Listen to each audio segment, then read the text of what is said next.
प्रश्न कर रहे हैं गोपियों से। जब गोपियां पहुंची हैं तो भगवान ने कहा, स्वागतम मो महाभागः प्रियम किम करवाणि वः ब्रजस्यानामयं कच्चिद् ब्रूतः गमन कारणम्। स्वागतम ओ महाभागा, आओ आओ गोपियों, कैसे आना हुआ?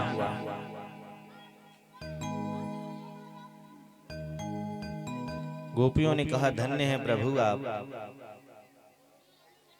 आप ही बुलाते हैं और बुलाने के बाद जब हम लोग आ जाते हैं तो आप ही प्रश्न करते हैं कि कैसे आना हुआ। अरे आपने बंसी बजाई और हम चले आए। कन्हैया कहते हैं, देवियों, इतनी अर्धरात्रि में स्त्री का धर्म है कि वो अपने घर को, अपने परिवार को छोड़ करके कहीं अकेले में बाहर ना जाए। और आप अर्धरात्रि में अपने परिवार को छोड़ करके चली आई हो, परिवार वाले क्या कहेंगे? गोपियों ने कहा, अब कोई कुछ भी कहे मुझे परवाह नहीं। सुखदेव भगवान कहते हैं, परीक्षित, भगवान कहते हैं, गोपियों एक कथा सुनाऊं आपको। एक पतिव्रता नारी का क्या धर्म होना चाहिए, और एक पतिव्रता नारी बड़े से बड़े कार्य को सफलता से कर सकती है।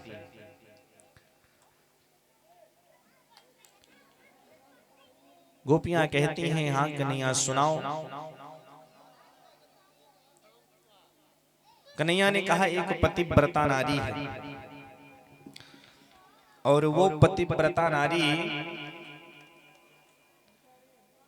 अपने पति की खूब सेवा करती है।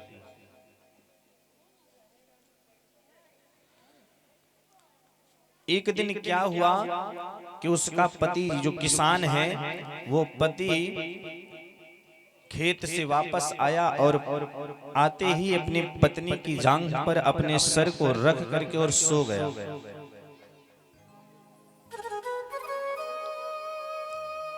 उस धर्म पत्नी का कर्तव्य होना चाहिए कि वो अपने सोए हुए पति को जगाए ना। पति सो रहा है और उसका एक छोटा सा बालक है, उस आंगन में किलोर कर रहा है। आंगन में एक हवन कुंड बना हुआ है। उस स्त्री का बालक, उस पत्नी का बालक जो है, वो खेलता हुआ हवन कुंड की तरफ जा रहा है। वो स्त्री देख रही है कि मेरा पुत्र हवन कुंड की तरफ जा रहा है, लेकिन अगर वो उठ करके पुत्र को बचाती है माई बाप, तो उसका पतिव्रता धर्म नष्ट होता है। उस स्त्री ने अपने पुत्र की तरफ से मुख मोड़ लिया और वो पुत्र खेलता हुआ जाकर के हवन कुंड में गिर गया। वो स्त्री रुदन करने लगी, आंख से आंसू। जैसे ही गिरी तो उस पुरुष के गाल पर जब आंसू गिरी तो वो गर्म आंसू को देख करके उसकी नींद खुल गई। और जब उसकी नींद खुली और जैसे नींद खुली, तुरंत पत्नी ने पति को उठा करके और दौड़ करके हवन कुंड के पास में गई तो देखती है कि अग्नि में बच्चा खेल रहा है। भगवान कहते हैं कि देख लिया पतिव्रता नारी का धर्म। एक पतिव्रता नारी के द्वारा आज अग्नि को शीतल होना पड़ा। और आप एक स्त्री होगी जो अर्धरात्रि में पति को छोड़ करके यहाँ चली आई। गोपियों ने कहा, हो गई आपकी कथा, सुना लिया आपने अपनी कथा। कन्हैया मुस्कुरा रहे, हाँ हमने सुना ली। गोपियों ने कहा, हमारी कथा सुनो।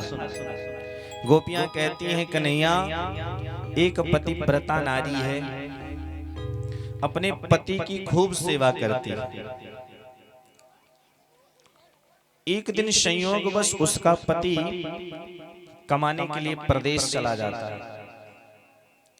वो स्त्री अपने पति की एक फोटोग्राफर रख करके और उस पे धूप बत्ती दीपक दिखा करके और भोजन भोग लगा करके उसके बाद भोजन करती है।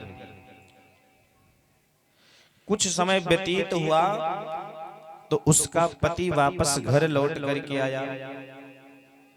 मध्याह्न बेला में ये जो पतिव्रता नारी है वो फोटो का पूजन कर रही है और भोजन खिला रही है फोटो को। पति बाहर खड़ा हो करके गेट के पास में आया, गेट को बार बार आवाज दे रहा है। अब आप बताइए कि उस स्त्री का, उस पतिव्रता नारी का क्या धर्म है? वो जा करके गेट को खोले या वो जो फोटो में उस पति का स्वरूप है उसको भोग लगावे? भगवान ने कहा कि उसका धर्म तो ये है कि जब साक्षात पति प्रदेश से आ गया है तो जाकर के गेट को खोल दे। जो हकीकत के पति हैं उनको भोजन पवावे। तो गोपियों ने कहा फैसला हो गया। कन्हैया ने कहा मतलब समझा नहीं। गोपियों ने कहा आज तक आप नहीं मिले थे तब तक हमने इन पुतलों की पूजा की, इन पुतलों को अपना पति माना, लेकिन आज आप मिल गए तो इन पुतलों की हमें कोई आवश्यकता नहीं है। ये महाराज, ये जो गोपियां हैं ना, ये कोई स्त्री नहीं है। ये बड़े बड़े वीतराग संत हैं, महात्मा हैं, जो त्रेता युग में भगवान राम दंड कारण वन में सबको दर्शन दिए थे। और उन संतों की इच्छा थी कि प्रभु मेरे साथ में गलमैया डाल करके नृत्य करे। तो राम जी ने कहा था कि मैं मर्यादा पुरुषोत्तम बन करके आया हूं। द्वापर में मैं जब लीला पुरुषोत्तम बन करके आऊंगा, आप सभी गोपी बन करके आना, फिर हम रास रचाएंगे। आज वही संत, वही वीतराग महात्मा आज गोपी बन करके आए हैं महाराज। भगवान उन गोपियों के शब्द को सुन करके शांत हो गए।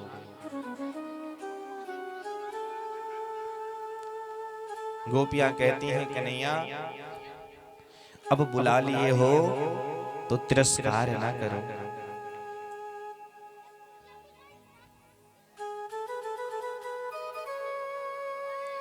भगवान बंसी बजा रहे हैं और बंसी बजा करके माई बाप रास विहार करना प्रारंभ किए। लेकिन कुछ ही पल में गोपियों को मान हो गया कि जो पूर्ण ब्रह्म परमात्मा अपने पीछे सबको घुमाता है, आज वही पूर्ण ब्रह्म परमात्मा हम गोपियों के बीच में नृत्य कर रहा है। भगवान समझ गए और भगवान जब समझे तो भगवान उन गोपियों के बीच से अंतर्ध्यान हो गए। और जब अंतर्ध्यान हुए तो सखियां दौड़ दौड़ करके खोज रही हैं, बट वृक्ष से पूछती हैं, पीपल से पूछती हैं। तो किसी गोपी ने कहा अरे इनको क्या पता होगा, एक स्त्री की पीड़ा को एक स्त्री ही समझ सकती है। तुलसी के पास में जाकर के पूछती हैं कि क्या तुमने मेरे कन्हैया को देखा है? तो मंद मंद हवा चल रही होती है तो तुलसी झुकती रहती है इधर उधर। तो एक गोपी कहती है अरे ये क्यों बताएगी, ये तो हमारी सौतन है। गोपियां हर जगह ढूंढ रही हैं, वही स्थिति है। हे खग हे मृग हे मधुकर श्रेणी, तुम देखी सीता मृग नयन। जिस प्रकार राम जी किशोरी जी को खोज रहे हैं, आज उसी प्रकार से गोपियां भगवान कृष्ण को खोज रही हैं। खोजते खोजते यमुना पुलिन पे आ गई। यमुना पुलिन पे आकर के गोपियां आपस में एक दूसरे से कहती हैं कि मेरा कन्हैया कब आएगा, कन्हैया अब तो आ जाओ। एक गोपी कहती है आशा रख पगली आएंगे। कौन आएगा? मेरे कन्हैया आएंगे। गोपियां यमुना पुलिन पे पहुंच करके एक दूसरे से बात कर रही हैं और बात करते हुए कहती हैं कि गोपी